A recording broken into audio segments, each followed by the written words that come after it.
Hey, this is John Bollinger with Premier Guitar. Today we're doing a review demo of the Doheny by G&L Guitars. I'll tell you all about it after I tell you about how we're recording it. So it couldn't be simpler. We are plugging it directly into a Fender Supersonic amp, currently in the clean channel, but we'll get dirty a little bit later on. Dirty is flat-ish, although I get a little mid-range boost there. Micing it with a Royer R121 mic, and that's going into an Aptitude Quartet and into Pro Tools. So plugging straight in, blowing and going. Now about the Doheny. Doheny is actually a reference to a beach in Southern California, which apparently in the 60s was kind of the place where all the surfers did their thing. And it's fitting because the Fender Jaguar and Jazzmaster that Leo Fender was making back in the day were the flagship guitars of surf music. And clearly that's what this is kind of an homage to that. However, I maintain this is a huge improvement. I had a 50s something Jaguar or Jazzmaster, kind of having trouble remembering now, but it was like 25 years ago. Anyway, I bought it for like 500 bucks, sold it for $7, which was an idiot move, admittedly, but I sold it because it just I couldn't make friends with the bridge and the weird switches. But what they've done here is they've done away with all that and streamlined it and made it a very usable guitar. We'll start with this bridge, which is their floating fulcrum, dual fulcrum standard. And it's an amazing whammy. So I was just playing on the way in, kind of whamming it a bit, and it's still dead on.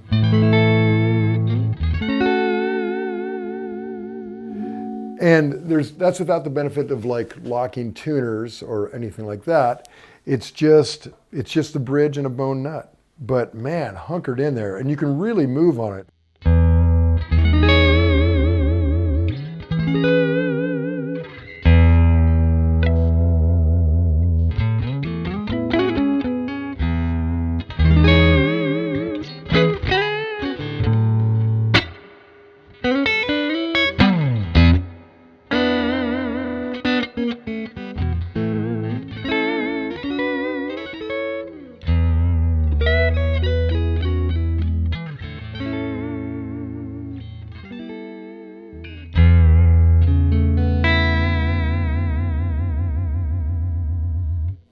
Okay, quick test.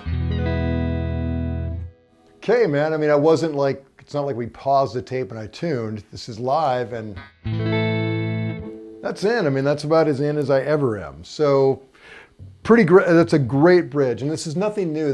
They've had this on G&L guitars for years now, but it's a great design. Love that. Other cool bits, and it's sort of surprising more guitar companies don't do this.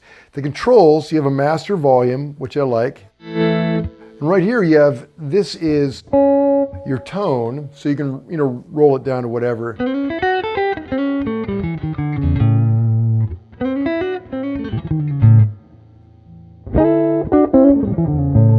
Get to the full mud thing. So tone is tone, but here's where it gets cool. This right here is actually the bass control. So it's pretty cool. A lot of times a neck can get a little overwhelming in the bottom end, so this is a great way to kind of take it off there,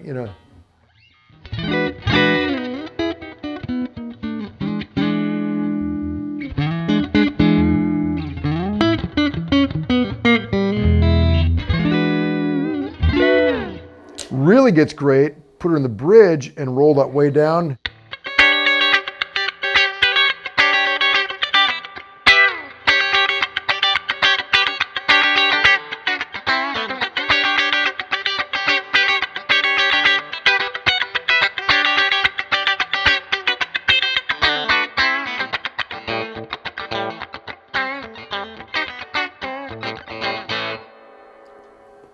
So a great way to get that funky, scratchy thing.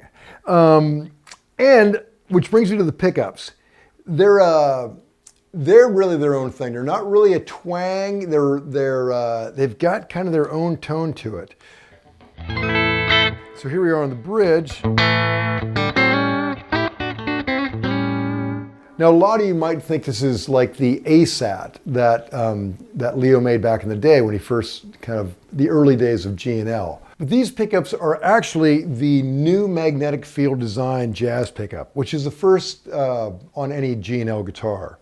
So essentially what they've done, a little bit like the ASAT special pickups, they're employing a narrow bobbin aperture and a broad coil splay. Now that doesn't mean a lot to non-engineers or me, but apparently it's a different approach that giving it a different sound.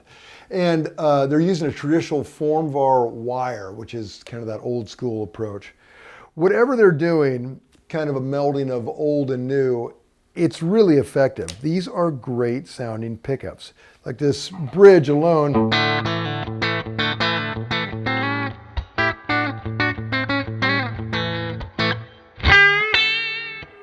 It's nice. It's not really like that twangy thing, but it's something in between. Put a little dirt on it.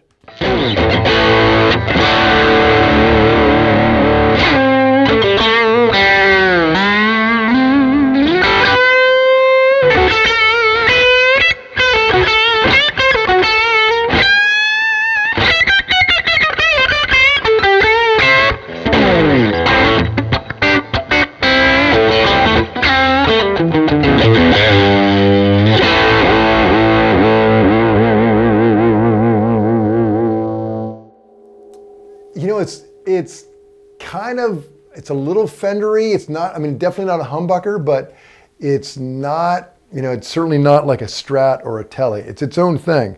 Bridge, very cool, or the neck, very cool as well.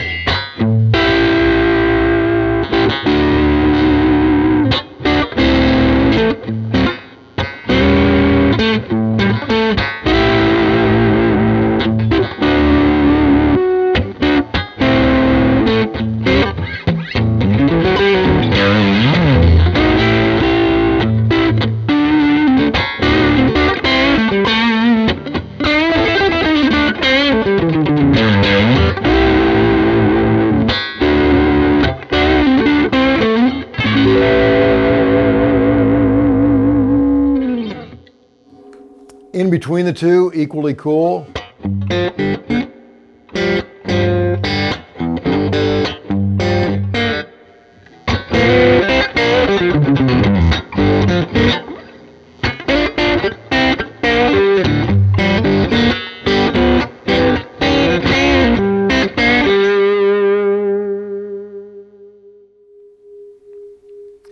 So great sounding pickups. So body options are either swamp ash or alder. Neck is hard rock maple, and it's a really comfortable neck. I think they're calling it a modern classic 9.5 radius, but it feels really good.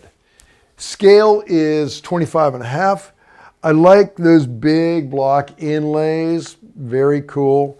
The tuners have that old school Fender design where the string goes down the center, which, I mean, that is like 60-year-old technology, probably upped a little bit, but man, it sure works well.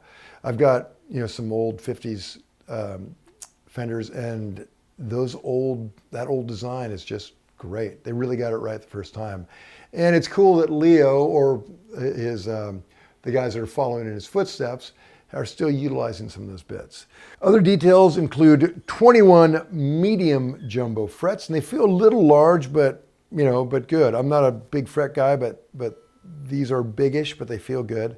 But what makes them feel great is they've been plecked. And I don't know if you're hip to pleck dressing or not, but Joe Glazer does it and a couple other companies do it as well. But this guitar just came right out of the box feeling great. And I think the pleck probably helps a little bit with that. The setup is just dead on.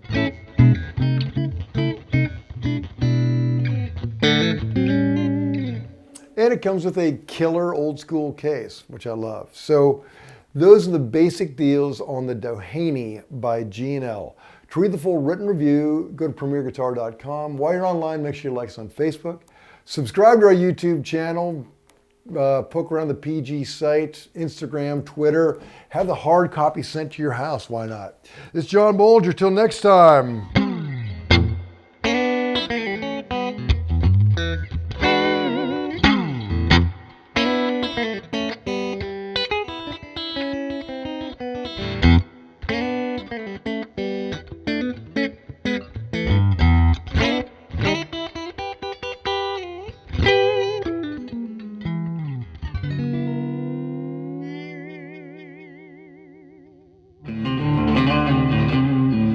Don't forget to sign up for PG Perks, your all-access pass to exclusive gear giveaways and discounts on premierguitar.com.